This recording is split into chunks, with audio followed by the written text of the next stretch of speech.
آج ہم قرآن کی ایک ایسی آیت پر بات کریں گے جو نہ صرف دل کو سکون دیتی ہے بلکہ سائنس بھی آج اسی حقیقت کو مانتی ہے جسے قرآن نے 1400 سال پہلے بیان کر دیا تھا۔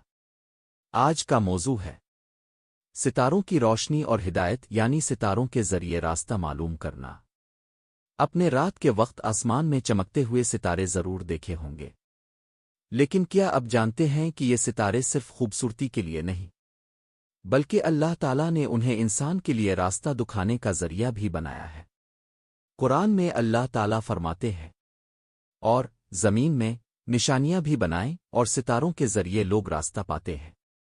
سورۃ النحل 16۔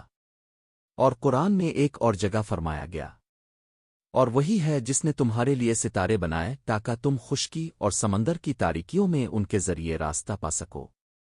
سورۃ الانعام 97۔ یہ آیات واضح طور پر بتا رہی ہیں کہ ستارے انسان کے لیے ایک رہنمائی کا ذریعہ ہے۔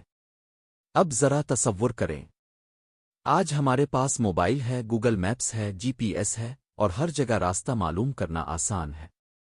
لیکن آج سے سینکڑوں اور ہزاروں سال پہلے جب نہ موبائل تھا، نہ نقشے، نہ سڑکیں، تو لوگ لمبے سفر کیسے کرتے تھے؟ صحرا میں دور دور تک ریت ہی ریت، اور سمندر میں چاروں طرف پانی ہی پانی۔ ایسے میں انسان کو راستہ کون دکھاتا تھا؟ جواب ہے ستارے۔ قدیم زمانے کے مسافر قافلے اور سمندر کے ملا رات کے وقت آسمان کی طرف دیکھتے تھے۔ وہ ستاروں کی جگہ اور ترتیب سے اندازہ لگاتے تھے کہ شمال کہاں ہے، جنوب کہاں ہے، مشرق کہاں ہے اور مغرب کہاں ہے۔ یہی وجہ ہے کہ لوگ ستاروں کو صرف دیکھتے نہیں تھے بلکہ انہیں سمجھتے تھے، پہچانتے تھے اور انہی سے راستہ نکالتے تھے۔ اب آئیے سائنس کی طرف چلتے ہیں۔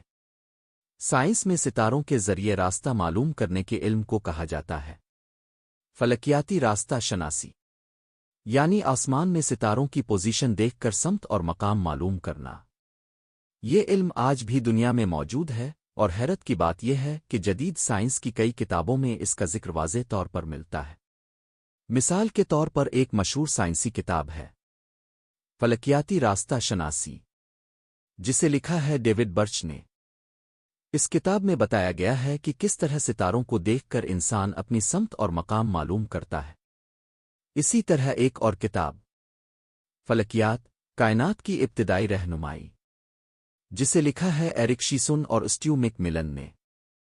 اس میں بھی ذکر ہے کہ قدیم انسان ستاروں کی مدد سے سفر کیا کرتا تھا اور راستہ معلوم کرتا تھا۔ یہی وہ بات ہے جو قرآن نے بہت پہلے بیان کر دی۔ اب یہاں ایک بہت بڑا سوال پیدا ہوتا ہے، قرآن نے یہ بات 1400 سال پہلے کیسے بتا دی؟ اس دور میں نہ کوئی جدید سائنس تھی، نہ دوربینیں تھیں، نہ آسمانی نقشے تھے۔ پھر قرآن نے اتنی بڑی حقیقت کیسے بیان کر دی؟ یہ سوال ہر سمجھدار انسان کو سوچنے پر مجبور کر دیتا ہے، کیونکہ یہ بات واضح ہے کہ یہ علم کسی عام انسان کے بس کی بات نہیں تھی۔ یہ صرف اللہ تعالیٰ کا علم ہے، اور قرآن اللہ کا کلام ہے۔ اور دوستو، یہ صرف ایک مثال ہے۔ قرآن میں ایسی بے شمار آیات موجود ہیں جو انسان کو سائنس کی حقیقتوں کی طرف توجہ دلاتی ہے۔ قرآن ہمیں یہ سکھاتا ہے کہ کائنات میں جو کچھ ہے وہ بے مقصد نہیں، ہر چیز ایک حکمت کے ساتھ بنائی گئی ہے۔ ستارے، چاند، سورج، زمین، سمندر، ہوا، یہ سب اللہ کی نشانیاں ہیں۔ اگر انسان غور کرے تو ہر طرف اسے اللہ کی قدرت نظر آئے گی۔ آخر میں ایک اہم بات، آج بھی دنیا کے کئی بحری ادارے ستاروں کے ذریعے راستہ معلوم کرنے کا علم سکھاتے ہیں، کیونکہ اگر کبھی جدید نظام فیل ہو جائے تو ستارے آج بھی انسان کی رہنمائی کر سکتے ہیں، یعنی اللہ نے جو نظام بنایا وہ آج بھی زندہ ہے۔